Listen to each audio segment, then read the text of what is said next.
Nelson இயக்கத்தில் ரஜினி சேலங்கிற ஒரு படத்தை கிரியேட் பண்ணி நல்ல பாக்ஸ் ஆஃபீஸ் சொல்ல கொடுத்தாருன்னு சொல்லலாம். அதுக்கப்புறம் என்னங்கிறது பார்த்தீங்கன்னா, இப்போ ஜெயிலர் படம் முடிச்சு அடுத்து வந்து பார்த்தீங்கன்னா வேட்டையன், லால் சலாம் 2 டீசர் வந்து ரஜினிகாந்தோட பிறந்த நாளைக்கு, அதாவது பிறந்த நாளைக்கு டீசராக யூடியூப்பில் வெளியாச்சு. அதில் லால் சலாம்ங்கிற ஒரு படத்தில் உள்ள பாட்டு வந்து பார்த்தீங்கன்னா யூடியூப்பில் ரிலீஸ் ஆகி நல்ல ட்ரெண்ட் ஆச்சு.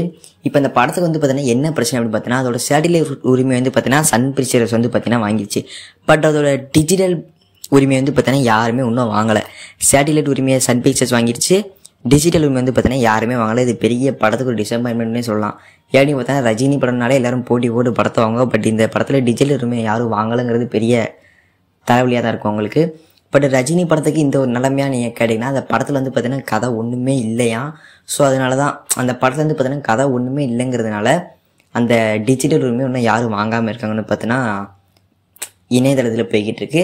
அதுக்கப்புறம் ரஜினி அந்த படத்துக்காண்டி அந்த டிஜிட்டல் உரிமையை வாங்கினாலும் ரஜினிக்காண்டி யாராவது அந்த டிஜிட்டல் உரிமையை வாங்குவாங்கன்னு நினைக்கிறேன். பார்க்கலாம் யார் வாங்குறாங்கன்னு. நாளை செஞ்சுக்கலாம். பாய் பாய்.